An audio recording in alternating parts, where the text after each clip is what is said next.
Hi viewers, sorry about that, we had a bit of a technical issue. Before the issue we were discussing Brexit, apologies, and we've got Muhammad Ali on the show, and we've got Abdullah Al-Mumin. Back to the issue at hand, on the 31st of October.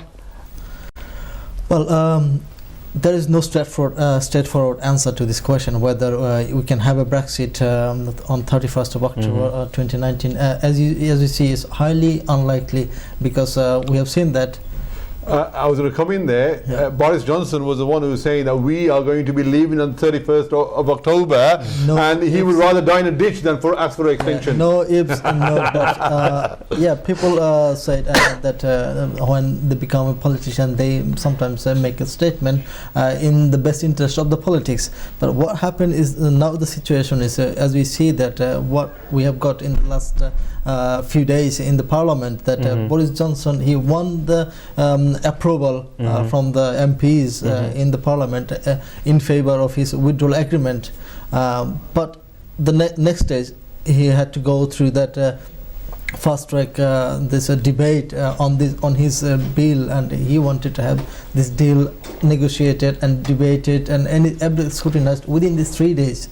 But the MPs the situation at the moment it looks like that that after what happened this according to the Ban Act, Boris Johnson had to send a letter, even though it wasn't signed by the Prime Minister, but the European Union, the President of the European Council, Donald Tusk, and other relevant authority, they said that it doesn't matter whether this letter was signed or not, we will take it under consideration, and we will respond to this. And he also sent another letter along with that, covering that he doesn't want this further extension. So today again,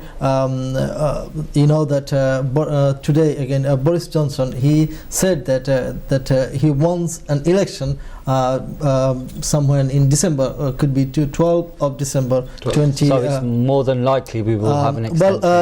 I think. Well, it's the thing that now, see, if you say that number 10 Downing Street asked for further extension, whether the European other 27 member countries are ready to give him another extension, or it could be another technical short extension, or it could be a long extension. What is the situation? What do you think? Is there going to be an extension? There is. This is yes, highly likely that there will be an extension, because the situation is that Europe doesn't want a Brexit without a deal. And they don't want UK to leave without a deal, because that will be a bad implication from both sides on the river.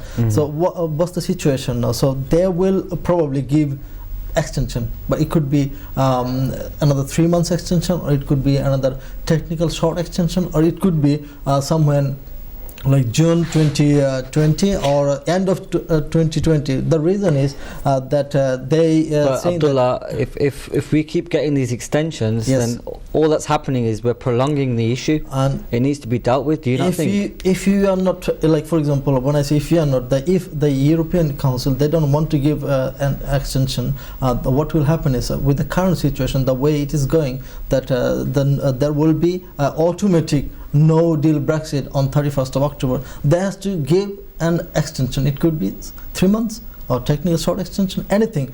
But the thing is, what number 10 said, that another 3 months extension, and if the European Council, European Union, other 27 member countries offer different date, what will happen? The completely scenario will be changed. If they offer a technical short extension or a 6 months or 3 months, whatever the extension is, the Prime Minister has to come back to the Parliament and get approval in favor of this extension. If they don't get the approval, what will happen is we can see again it's a no deal Brexit. So whatever the situation is, there will be an extension. But the thing is, if they give another further extension, whether this existing withdrawal bill will remain the same. And European Council, they said no, they will completely abandon this existing bill. So there will be another new bill. So basically, it's likely that an extension will happen. We'll get the extension. It looks that's likely. Yeah. And what do you think is going to be the sort of how would you put it, their position in respect of the general elections? Do you think Boris will get elected in again, or do you think it'll be more pushing towards one of the other parties, or would it still stay with the Conservatives? Because that's another issue we need to address. If a general election is brought about in December, then if you implement that, and if another party comes into power, then it'll be a different tactic policy, in respect of Brexit then? Yes. What I would like to add in this situation, that if not depend or anything, the Boris Johnson wants to have an election, but it's not that if he wants, he can have an election. There will be he needs. He's offered the election, has he not? He needs approval from the Parliament. Yeah. 2/3 MPs to approve to bring the election. And if he can get through this stage, then there will be an election. And if you need, for example, as I said, if he gets the approval from the Parliament, then he needs the certain time that is called that he needs to have the Parliament to be dissolved. Parliament dissolved like it, and then he needs another 5 weeks for the election campaign, and there's a long way to go yet. Yeah, probably. Can I ask a question? Yeah. So the withdrawal agreement has been it's been passed. So the MPs were just disagreeing with the length of time that they were given in terms of to scrutinise a particular bill. Just to give you an idea, there was a recent wildlife bill that went through, and that took 3 weeks to be passed and discuss it in the Parliament. So to have 3 days was, I think, just ludicrous. It's just unreasonable. But you're right. I think there will be a 3-month extension. So if that happens, is there a need for a general election? Well, if you see our previous, past experience from the previous government, when it was the government or administration under Theresa May, everyone was saying that this is the mandate from the public. The public voted to leave, and we have to respect the public's mandate. But this Prime Minister is not elected by the public, so he don't have that majority, or he is not in that position to deliver the Brexit, because the Prime Minister should be elected by the people. Yeah. So there is election needed, and also they said that who are the MPs and other political analysts, they're saying that, well, this is the political paralysis situation, and you have to have another fresh election, and Boris Johnson have to have that majority and then he can. I completely disagree, Abdullah, because at the moment this general election then will be completely dedicated it'll take the limelight away from Brexit. About Brexit. Yeah. We've got the NHS, we have the economy, we have education, we have the police, the crime. There's so many issues that will then get sort of brushed under the carpet, and this will dominate, and then this will be almost like a second referendum. Those that want to leave will go and vote for someone like Ali, the Conservatives. Do you think this is a ploy by Boris Johnson to sort of divert their attention, the attention away from the real issues at hand? These are all games that are being played out. You know, the fact that they're not taking no deal off the table when you know that no one in their right mind wants to pursue that particular avenue. The fact that they're also, and Labour have said, you know, if you take no deal off, then certainly we're willing to give you the general election. There is a technical thing I would like to share, is my personal opinion, that you cannot just take the no deal off the table. The reason is the situation, is the technical situation, that they are asking for further extension. If they don't accept or give another further extension, or what if they give different dates for the extension, and then we've had 3 extensions, we'll have another one tomorrow. Maybe.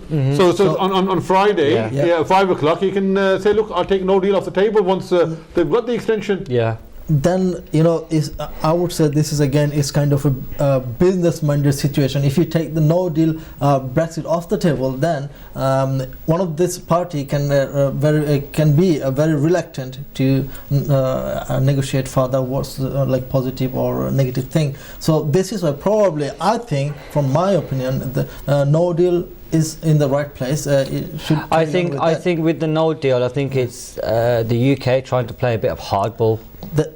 They've left it on the table just to sort I of... suppose I would only agree if hardball, if there was a genuine passion to actually pursue that avenue. It's like me saying to you, it's like you telling me I'm going to jump off a cliff, me knowing full well, you knowing full well that you're not going to do it. Yeah. So you're sort of putting me in a sort of saloon where you know that you're not going to do anything, back into a corner. So why have that? Why not take it out? It's sorry to interrupt you again. It's in the act. They did the legislation that if you don't do anything, then it's like one way that there will be a Brexit with no deal. And then if you say that you have to take the no deal off the table, then you have to amend or change the legislation. Let's put it like this. How likely is it that we'll come out of Brexit with no deal? Straight answer. I think it's 0%. Yeah. I agree with you. There's a slight chance, probably 1%, if that. There's just absolutely no appetite, and no one in the right mind would. And you will not get that through the Parliament. I don't think the country would even take a no-deal stance. Absolutely. So why have it there? I agree with Ali on that. I think that's a valid point. Why have something on the table that you're not going to even pursue? You're not going to even go down that avenue. So why would you have it there? Well, I think it's very, very, very unlikely, near enough impossible. Thing again, if I say that it's not your choice, it's there already. They legislate, they make this legislation, and it's not people's choice. But I'm sure they can put legislation in place to remove it. Absolutely. Now, if we were discussing about the general election, what are the chances if Boris Johnson wants to have an election? Can he have it? As you know that he has to go through the parliament process. What if the MPs said we don't want election, because he already had that vote I think in the parliament, and they said we don't want the election. Jeremy Corbyn said we don't want the election.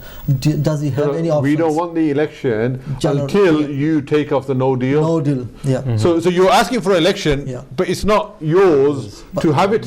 But it's out of your control. But do you think there is still chance to have an election without this approval? Yes, there is a chance. Then this is called that. This is a simply called. I would say that the simply called. They have to pass a simple legislation in the parliament and saying that notwithstanding the fixed term Parliaments Act. So if they made a legislation or in the parliament, then they can obviously make an election. It's called alternative. They get a way around with that law. So if Boris Johnson cannot secure his vote for general election, then yes, there is still chance he can call for an election. But if he does this legislation, then he has to go through with that House of Commons and House of Lords. Then again, there would be another technical issue. What would be the benefit of Boris Johnson calling for another election? Why would he? Because sorry, go on. No, I suppose what he's probably looking at is the polls. The polls are putting him 20 points ahead of the Labour Party, and he needs a clear majority in order to get that through. And whoever is going to be elected, I'm sure they're going to put candidates that will vote for this withdrawal bill to be passed through. So I can see why he's doing it. It will break the impasse that we are currently. So basically, he's using it as a tool to get Brexit through. Absolutely, and I don't disagree with him. He needs to do something because he's in a corner. But the only thing that I will disagree with him is that this whole election will be then about Brexit.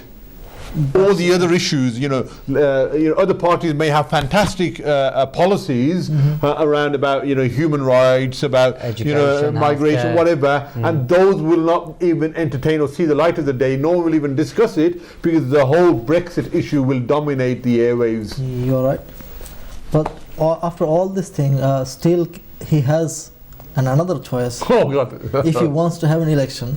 Like he's saying that if European Union, other 27 member countries give another 3 months extension, he will call an election. We already discussed 2 stages, whether he can call for an election. But if he failed on these 2 stages, then he has another choice. He can call for a motion of no confidence in his government. So then what will happen? Then we have another consequences. From that day, we will have another 14 days to form alternative government. If alternative government formed, by someone like different Jeremy Corbyn, Lib Dem, anyone can form this alternative government. They need to go to Her Majesty, the Queen, and say we have this mandate and we are capable of forming alternative government for short temporary period. So basically what you're trying to say is that if he really wants to go for an election, he can. He can, yes. He's got three different avenues. Three different avenues, but still, all three options are not straightforward. Yeah. Let's be clear. Yeah. And this is out of his control. Even the vote of no confidence isn't in his control. Labour may decide to play politics. Yes, you're right. They may say, no, we're not going to give you no confidence. No. Now, this time he is calling the motion of no confidence in himself. In himself? Yeah. And then he's going to get his MPs to tell him, vote for me as no confidence. Yeah. How does that make him look in front of the general public? After that, if no one can form alternative government, you don't have to call for an election date, because automatic election deviating will from trigger. the topic a bit, guys. I think we need to pull back onto Brexit. Brexit. This is Brexit, but I think what the listeners would want to probably find out is how will it affect them? On the street in terms of the prices from the supermarket. Ordinary people. Ordinary people. I think we may spend the last 10 minutes just discussing that. What issues do you think that people need to be aware of when we come out of the EU? I think for me, briefly, if I was a migrant from EU country, is to find out what my status is once UK leaves, and we have Abdullah here, who's a solicitor. I think he may sort of just give the reassurance to our listeners that you aren't going to be thrown out, or you aren't going to be kicked out of the country post whenever that date is. And I think the government has finally realised that we have to put that out there, and I think Theresa May did the same thing as well. Did the same thing in the Parliament on her speech. She said that the European citizens will have absolute right, or who are residing in this country, exercising their treaty rights, and their right will not be affected by the Brexit, even with a deal or without a deal. But with the current situation, I'm sorry to interrupt you. With the current situation, government, if you see that they're promoting, they're doing the festoon banners and everywhere, they are saying that do the registration under EU settlement. And if you do the EU settlement under this new scheme, the EU settlement scheme, your stay will be protected, and the right or public funds or benefits or NHS service, whatever you're getting, this everything will remain the same. And but they gave the time. We had this 31st of October 2019, that cut-off date again, this Brexit date. But I don't know what's happening tomorrow when the European Union say another date or 3 months date. But the UK government still today, there is a date that if the UK come out or leave the EU without a deal, then this transitional period or applying for EU settlement scheme till end of December 2020, and if there was any deal, then June 2021. So they are asking or encouraging the European citizens that please make your settlement application.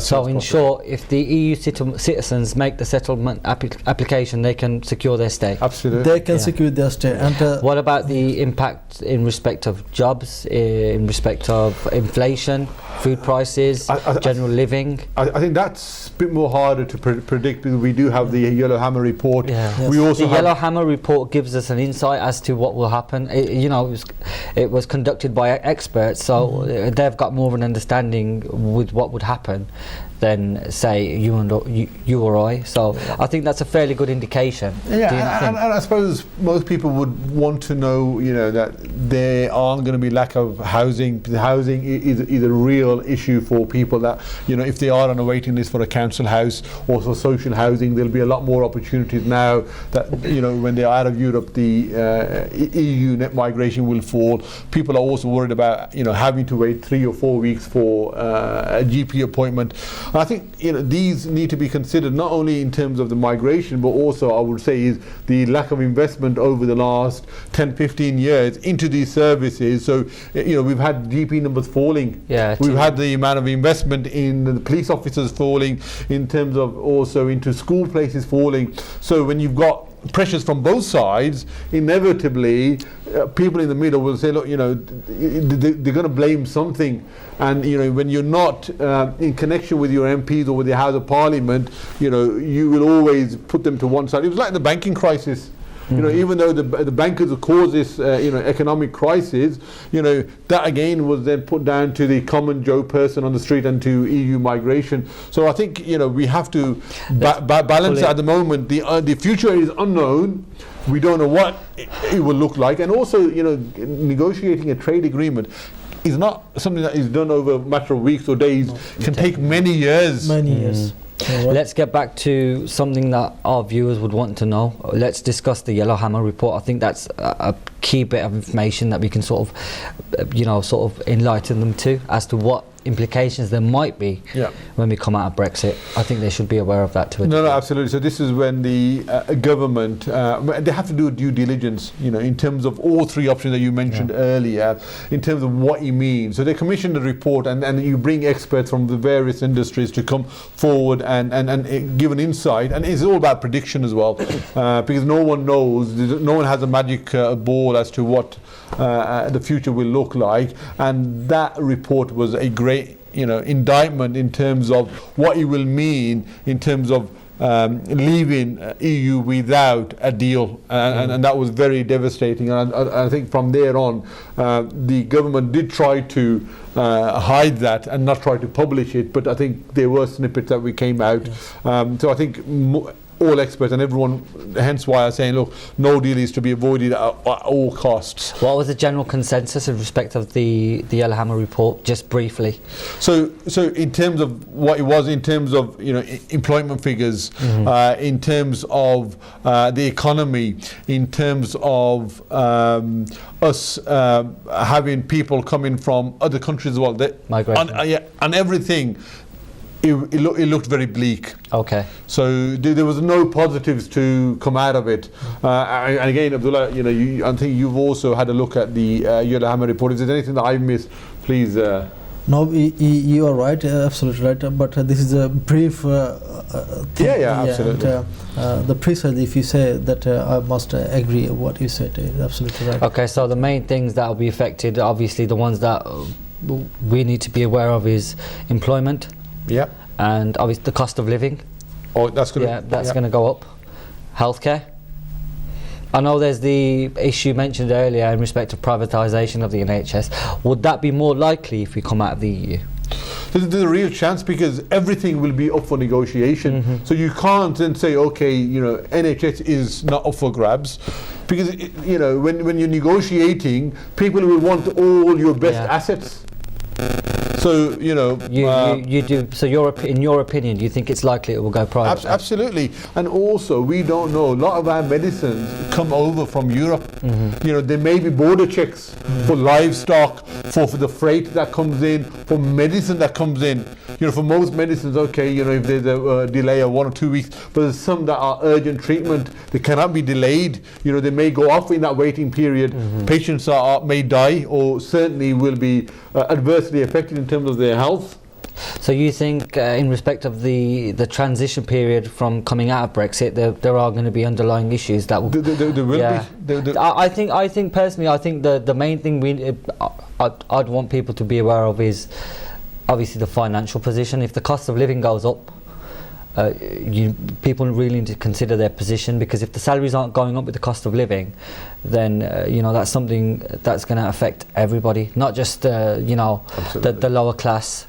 It's going to go right up there, right across the board, and even healthcare to a degree. I think that as well, and education, definitely. 3 points. Is there anything you'd like to summarise on, Abdullah, in respect to Brexit? In respect to Brexit, my assessment said that there is less chance to have a Brexit without a deal. This is why it's taking time. So I don't think we have to worry about no deal. Yes. So for me, I think it's someone who's an avid follower of what's been going on over the last 3 years. I'm thoroughly enjoying the debate and the complexities and the different angles that we're finding ourselves in. It's been it's been a roller coaster ride, and all I would say is, still keep your belts on, because it hasn't ended by any stretch of the imagination. Guys, thank you for watching. Hopefully we can come back again and discuss the issue in more detail. I don't think that's the end of it. I think it's just the beginning. I think we haven't come to the conclusion of Brexit yet. So we'll be back on again to discuss Brexit further once we have further developments. Thank you for watching ZNC TV. This is The Real Story. I'm your host, Anis Asif. Muhammad Ali here, and we have Abdullah Al Mu'min. Thank you and enjoy your evening.